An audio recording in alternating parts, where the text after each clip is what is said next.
telling you.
All right, Shalom, Israel. You live with the Israelite School of Universal Practical Knowledge.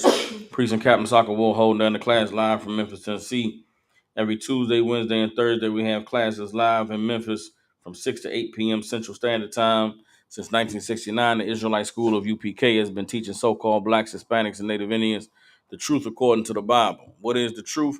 Truth is that so-called blacks, Hispanics, and Native Indians descend from the greatest people that have ever walked the face of the earth. The Bible identifies us as the lost 12 tribes of the nation of Israel. And in the year 2023, there's nothing more important than for God's chosen people to find out the truth of who we are, where we come from, and what our purpose is here on this earth. Tonight is a special night. It's a Monday. We are here in the Memphis school celebrating the closing of the Feast of Purim. You know what I'm saying? The Feast of Purim is a memorial service that was established for a memorial to be remembered in all the days of the children of Israel living on the earth due to the great deliverance of the Most High of our people during the time of the Persian and the Mede captivity. In the book of Esther, you can find the story of why we celebrate Purim. To summarize it, there was a wicked Edomite named Haman who was enraged and infuriated because of the presence of a man named Mordecai, who lived in Shushan, which was the palace city of the Persian Empire at the time. And his brother Mordecai, being an Israelite, being a brother who was righteous and staunch and disciplined and classy, would not bow and pay homage to this Edomite.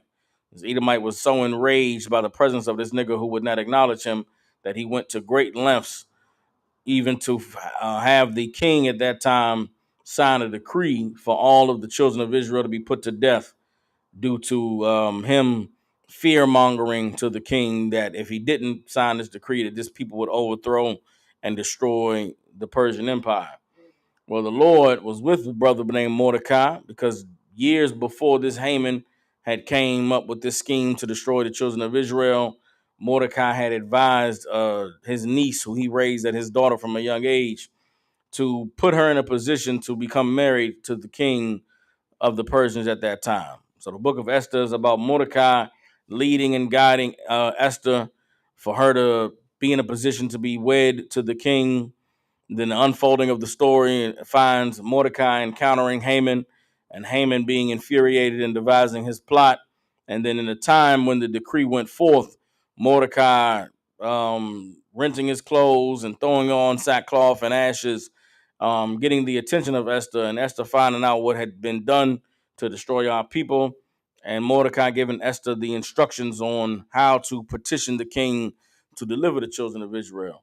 And so tonight, what I wanted to do was take a look at the book of Psalms, the 28th chapter, and how it parallels to the story of Mordecai in the book of Esther.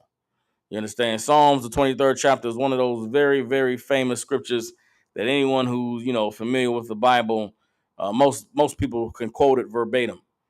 And when you read Psalms, the 23rd chapter, from the understanding of the truth and understanding of the culture of Israel, it's a very powerful scripture in and of itself. But what we are going to see tonight is to take a look at the parallel between Psalms 23 and Mordecai in the book of Esther can show us a very, very powerful manifestation of the prayer or the song of David that we read in the Psalms, the 23rd chapter. So we're going to start right there. We're going to start at Psalms 23. We're going to read the whole chapter. Then we're going to go into the book of Esther. Probably going to start in Esther the Esther the 4th chapter, right? And Esther the 3rd chapter, and we're going to see how this story of Mordecai parallels with Psalms the 23rd chapter. All right, so we're going to start with Psalms chapter 23 and verse 1. A psalm of David. The Lord is my shepherd, I shall not want. He maketh me to lie down in green pastures. He leads me beside the still waters. He restores my soul. He leads me in the paths of righteousness for his name's sake. Yea, though I walk through the valley of the shadow of death, I will fear no evil, for thou art with me. Thy rod and thy staff, they comfort me. Thou preparest a table before me in the presence of mine enemies. Thou anointest my head with oil. My cup runneth over. Surely goodness and mercy shall follow me all the days of my life, and I will dwell in the house of the Most High forever. All right, that's Psalms, the 23rd chapter. And we're going to go verse by verse and establish the parallels between Psalms 23 and Mordecai in the book of Esther. Everybody understands? All right. So we're going to start at Esther, the 3rd chapter. We're going to start at verse 1. It said, after these things did King Ahasuerus, who was the king of the Persians, promote Haman, the son of Hammedatha, the Agagite, and advanced him and set his seat above all the princes that were with him. And all the king's servants that were in the king's gate bowed and reverenced Haman, for the king had so commanded concerning him. But Mordecai bowed not, nor did him reverence. Then the king's servants which were in the king's gate said unto Mordecai, why transgressest thou the king's commandment? Now it came to pass when they spoke daily unto him, and he hearkened not unto them, that they told Haman to see whether Mordecai's matter would stand. For he had told them that he was a Jew. Everybody understands? And when Haman saw that Mordecai bowed not, nor did him reverence, then was Haman full of wrath. Everybody understands? Why wouldn't Mordecai bow to Haman? What is it that kept Mordecai from paying him any reverence? Everybody understands? Psalms, the 1st chapter. Psalms chapter 23, verse 1. The Lord is my shepherd, I shall not want. He maketh me to lie down in green pastures. He leads me beside the still waters. He restores my soul. He leads me in the path of righteousness for his name's sake. Everybody understands? This is the reason that Mordecai would not bow to Haman. This is the reason that Mordecai would not pay him any homage or give him any reverence. Why? Because Mordecai was a man that was led by the Most High. Mordecai was a man that did not want for anything. Everybody understands? Mordecai was a man who had peace in his life. Everything in his life was going smooth. Why? Because he was led down. He lied down in green pastures. What is the green pasture? A quiet field. And he was led beside the still waters, meaning what? There was no turmoil or no drama in Mordecai's life.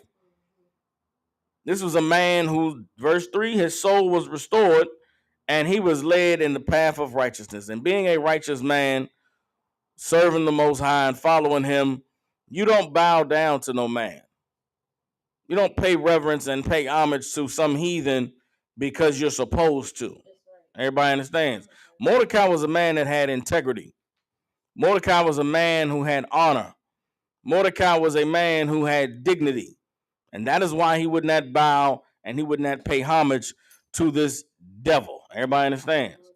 So Mordecai being led by the Lord is the reason why he would never bow to Haman. Everybody understands? And this is Esther chapter 3, verse 6. And he thought scorn to lay hands on Mordecai alone, for they had showed him the people of Mordecai. Wherefore Haman sought to destroy all the Jews that were throughout the whole kingdom of Ahasuerus, even the people of Mordecai. Everybody understands. Haman wanted to destroy the children of Israel because of the righteous stance of this man Mordecai. Everybody understands. Psalms the 23rd chapter, verse 4. Yea, though I walk through the valley of the shadow of death, I will fear no evil, for thou art with me. Thy rod and thy staff comfort me. Everybody understands. Now let's go back to Esther. We're going to go to Esther, the 4th chapter. So Haman starts to make headway with his plot to destroy the children of Israel. He gets the king's approval.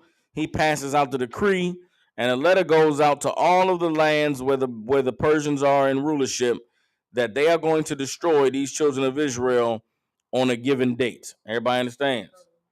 And in this, Mordecai is saddened. Mordecai is put into a state of lamentation for his people. Everybody understands? The Bible in the book of Esther never says that Mordecai was afraid. Everybody understands? But the Bible does say that Mordecai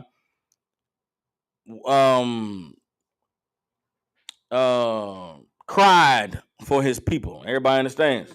And there's a big difference between being sad or being in mourning for your people and being afraid. Everybody understands? Psalms the 23rd chapter said, yea, though I walk through the valley of the shadow of death, I shall fear no evil. For the Most High is with me, his rod and his staff comforts me. Everybody understands? This is Esther, the 4th chapter, and verse 11. Verse 13. Esther chapter 4, verse 13.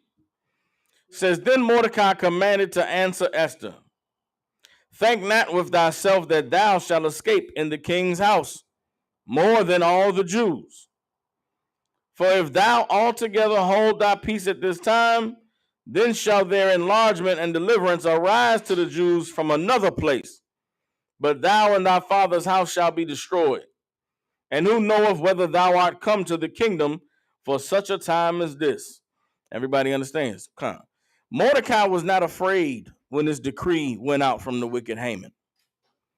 Mordecai was a man who did not fear any evil, even though he walked through the valley of the shadow of death.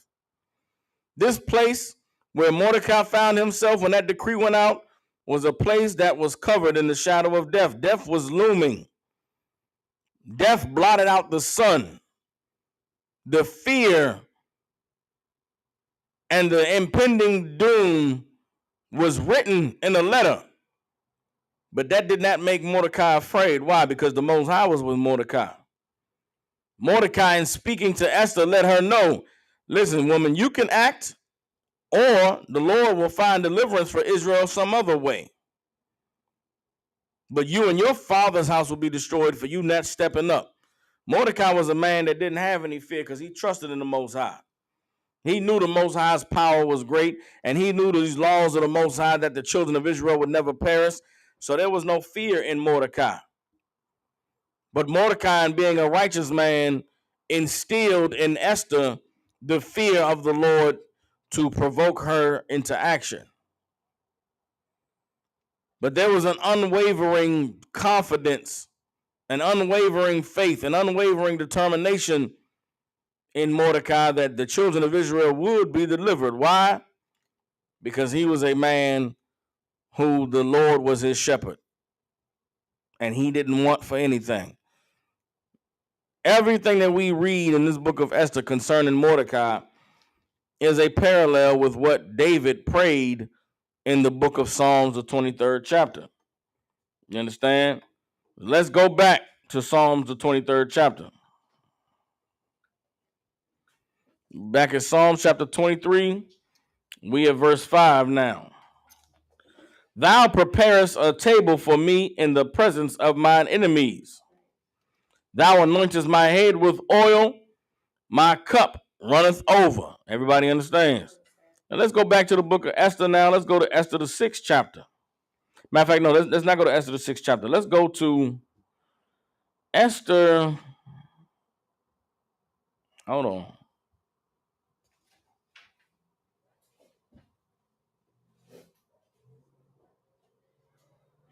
Let's go back to Esther, the 2nd chapter. All right. Esther, the 2nd chapter, verse 21. This is going back to Psalms 23 when David said that the Lord was his shepherd, he shall not want, and that the Most High led him by the he laid down in green pastures and was led by the still waters, and that he Salakia. Get back to Psalms 23. Psalms 23 and 3. He restoreth my soul. He leads me in the paths of righteousness for his name's sake. This is an example of Mordecai being led by the Most High in the path of righteousness. Right? This is Esther chapter 2, verse 21. This was during the time when a feast was made for Esther when she was given to the king. All right. So this is at the wedding party. Esther had not yet revealed that she was of the children of Israel. But Mordecai, while he was in attendance at the party, did something that was super righteous. And it was because he was led by the Most High. This is Esther 2 and 21. In those days, while Mordecai sat in the king's gate, two of the king's chamberlains, Bigthan and Teresh, of those which kept the door, were wroth, and sought to lay hand on the king Ahasuerus. And the thing was known to Mordecai, who told it unto Esther the queen. And Esther certified the king, therefore, in Mordecai's name. And when inquisition was made of the matter, it was found out.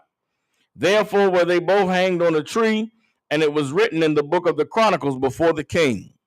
So what did Mordecai do here? Mordecai heard some men plotting to kill the king. Mordecai could have minded his business. Mordecai could have ignored it. But what was the righteous thing to do? The righteous thing was to warn the innocent man that somebody plotting to murder you. You got to get up out of the city. You got to handle this situation. Mordecai overheard these two chamberlains planning to murder the king, and he went and told Esther, listen, let your husband know some niggas plotting on him.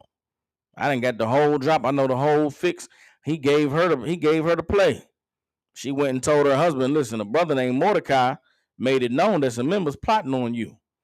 And when the king sent out investigators, they found out the plot, and those two men that set out to kill the king got hung on a tree.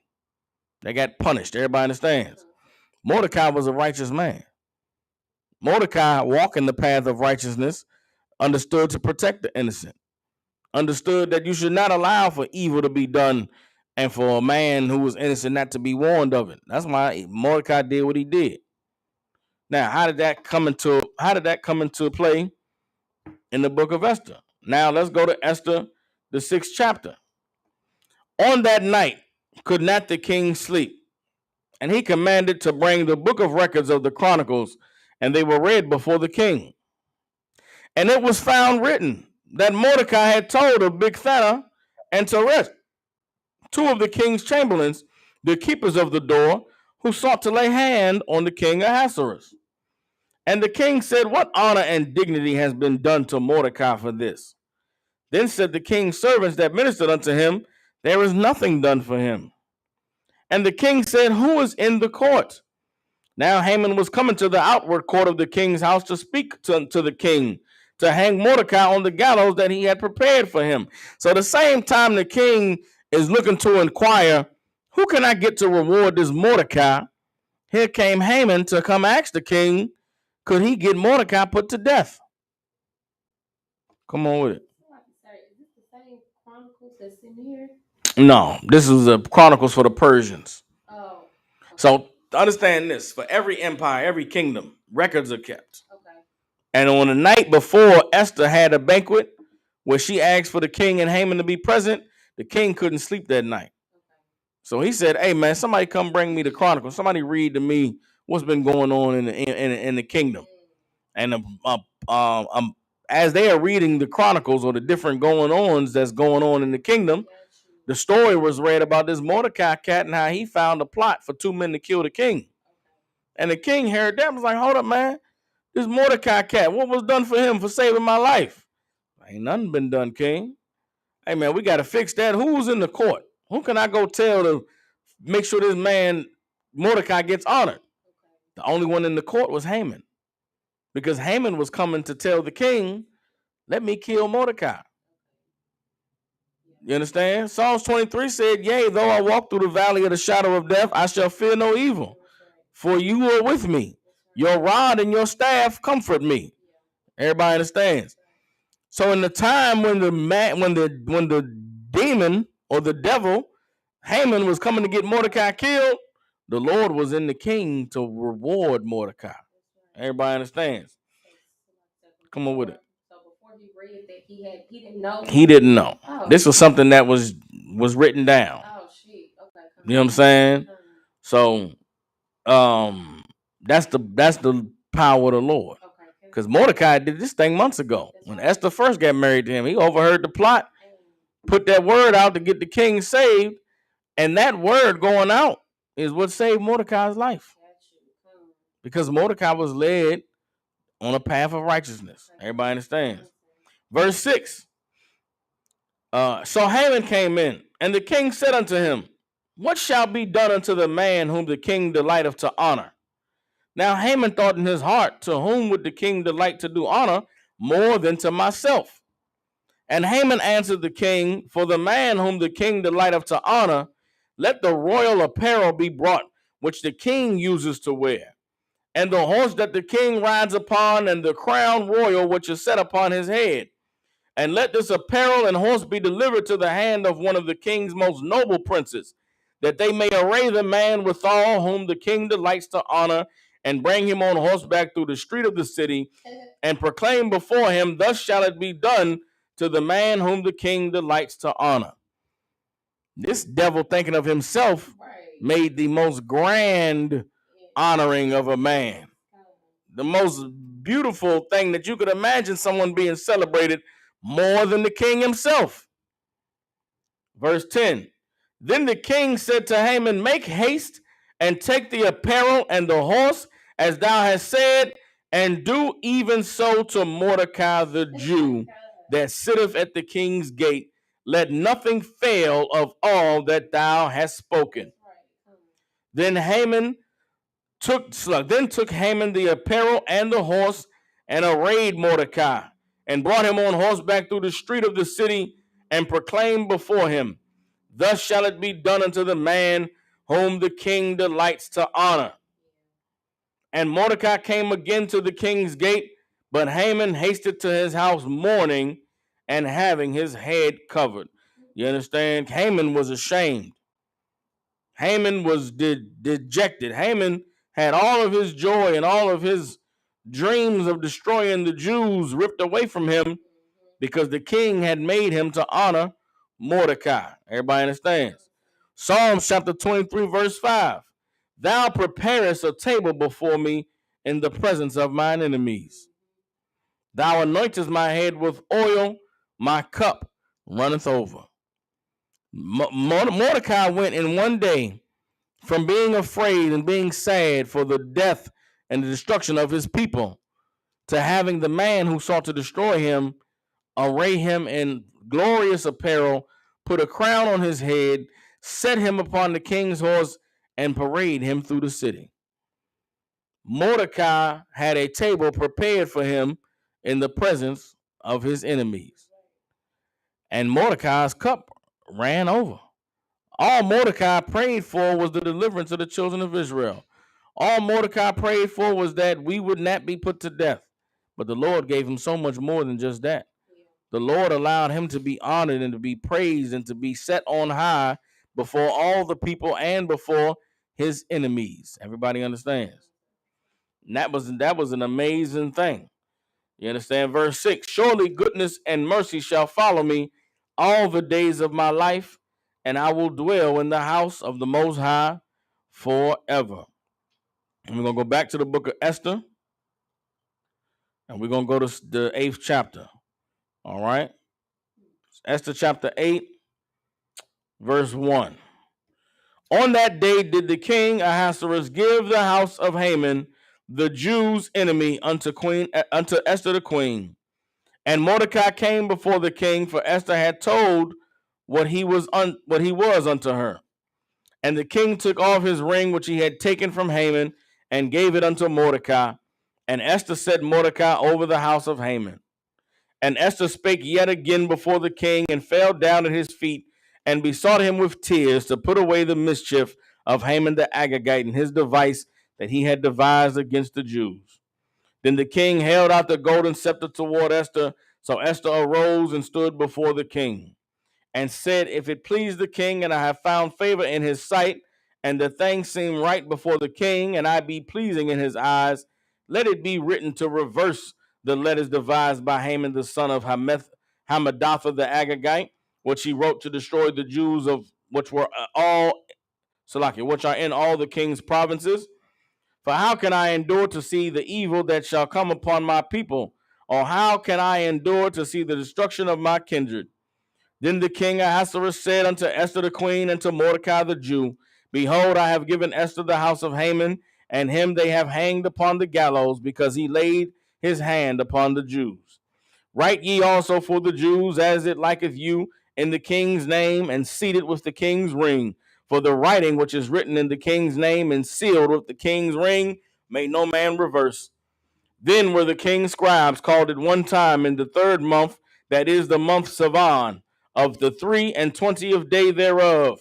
And it was written according to all that Mordecai commanded unto the Jews, and to the lieutenants, and the deputies, and rulers of the provinces which are from India unto Ethiopia, 127 provinces, unto every province according to the writing thereof, and unto every people after their language, and to the Jews according to their writing, and according to their language.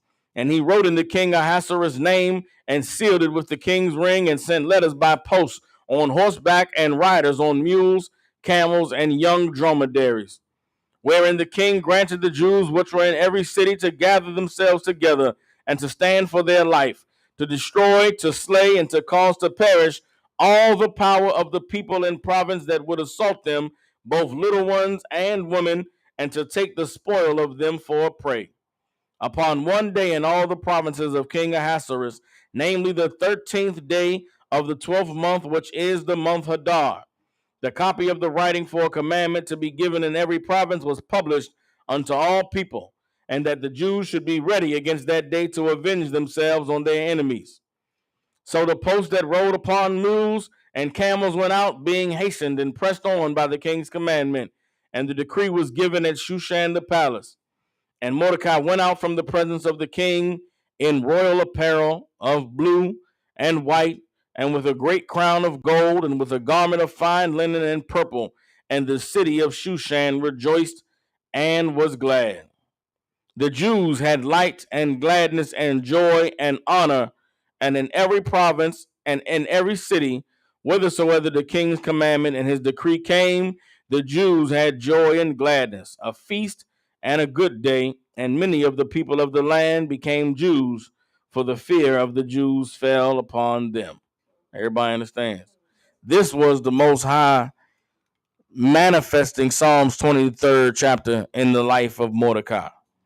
Everything that David wrote in that psalm, Mordecai experienced it during the days of Ahasuerus and Esther being named the queen.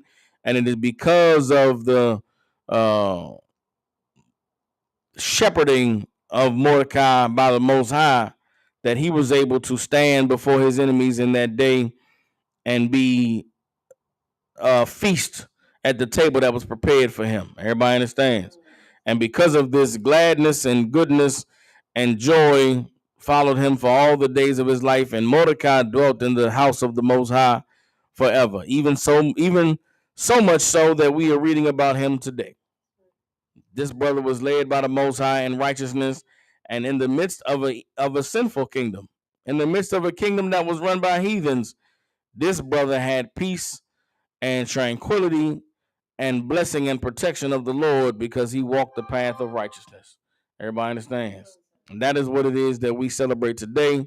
And so let's not forget the life of Mordecai. Let's not forget the parallels of Psalms the 23rd chapter. And let's rejoice knowing that if we do the same as Mordecai, and if we do the same as Esther, that we will have that same peace and that same cup, or that same table prepared before our enemies, and that same cup will run over the same way it did for Mordecai and Esther for us.